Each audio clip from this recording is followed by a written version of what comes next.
Friedrich Hayek's Ignorance of Utopia. Xiefeng. May 18, 2024.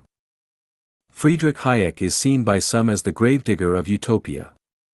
His primary stance on utopia is that any planned system attempting to realize utopia will trample on private property, disregard basic human nature, lead to resource scarcity, social chaos, and ultimately result in disorder and enslavement. The outcome is economic collapse, moral decay, the extinction of truth, and self-destruction. Therefore, utopia is an unrealistic fantasy that can never be realized in reality. Hayek's most destructive critique of utopia is that there are many ways to destroy the world, but the most deceptive is utopia. However, his most poignant assertion is, the road to hell is paved with good intentions, and, what always turns the world into hell is precisely people's attempts to turn it into heaven. To be honest, I agree with many of Hayek's views. From a human perspective, I believe that many of Hayek's views on freedom, democracy, protection of private property rights, and market economy are correct. If people do not long for a heavenly kingdom, then following the path pointed out by Hayek would be a good strategy. However, Hayek's views and conclusions on utopia are completely wrong. He does not understand the true meaning of utopia. He simply seizes upon some phenomena that resemble utopia and hastily defines it, appearing both arbitrary and ignorant. Like many others, Hayek mistakenly equates Hitler's Nazi regime and the Soviet planned economy with utopia, thereby rejecting utopia. This is akin to mistaking a pile of chicken bones for a phoenix, a moth for a butterfly, and a fly for a bee.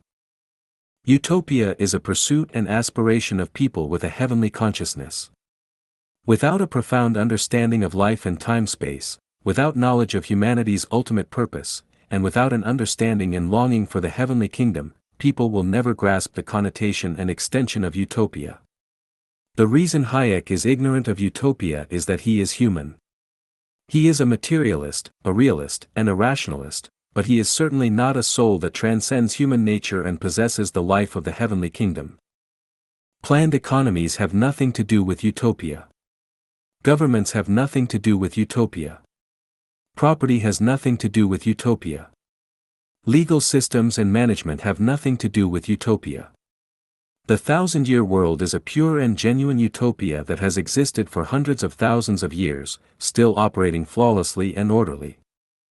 Saying that utopia disregards basic human nature is a complete inversion of truth and distortion of facts.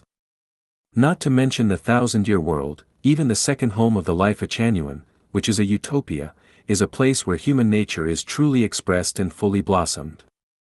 The notion that the road to hell is paved with good intentions is absurd. Without good intentions, how can there be a bright future?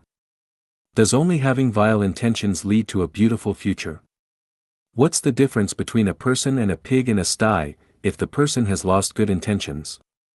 If you stand in the gutter and refuse to look up at the stars, does it mean that all those who look up at the stars with good intentions are heading to hell, and only those who look down at the gutter can create a bright future for humanity?